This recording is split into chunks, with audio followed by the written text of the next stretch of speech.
US and European equity markets look set to sell off as Donald Trump imposes the... And the day that we began to make America wealthy. Predict the tariffs on foreign automobiles could cost the average person thousands. It's official. A 25% tariff on imported vehicles just went into effect.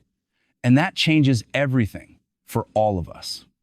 Overnight, we were pushed to the edge. The cars we build, the parts we rely on, the factories we work in, they're all now caught in the crossfire of Trump's tariff war. From Ford to GM to Chevy, production costs are spiking, dealerships are panicking, suppliers are scrambling, and thousands of families are bracing for what comes next. This isn't a warning anymore. It's happening. Right now, the tariff clock has started ticking.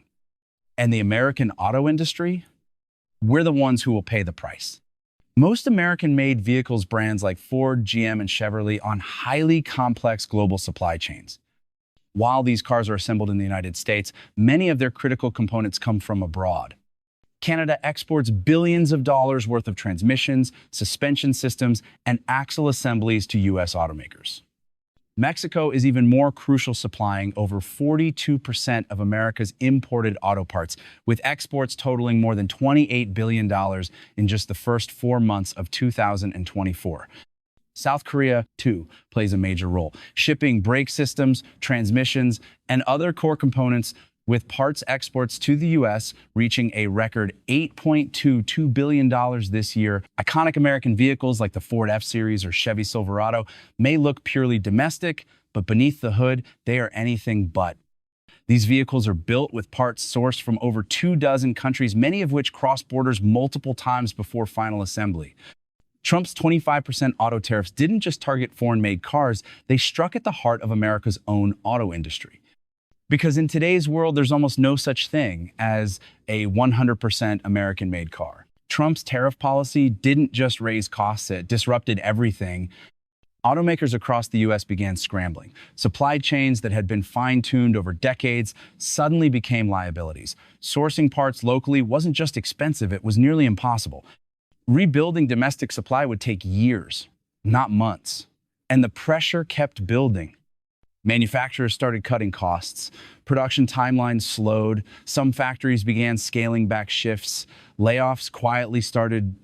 Small and mid-sized suppliers already stretched thin were the first to feel the blow. Many couldn't absorb the tariff hike. A few closed their doors for good. Vehicle prices climbed. New cars became less affordable. Consumers delayed purchases, pushing demand down. And with fewer cars being sold, automakers looked for faster ways to stay profitable. That's when automation came in. To offset rising costs, manufacturers accelerated the shift toward robots. Machines don't unionize, they don't need healthcare, they don't complain.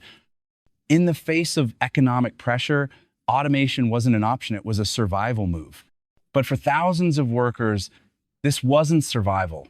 It was the beginning of something far worse, the quiet collapse of American auto labor. Trump promised strength, he promised jobs, he promised to bring the auto industry home. What America got instead was uncertainty. Tariffs were meant to punish foreign competitors, but they ended up punishing American workers, American factories, and American families.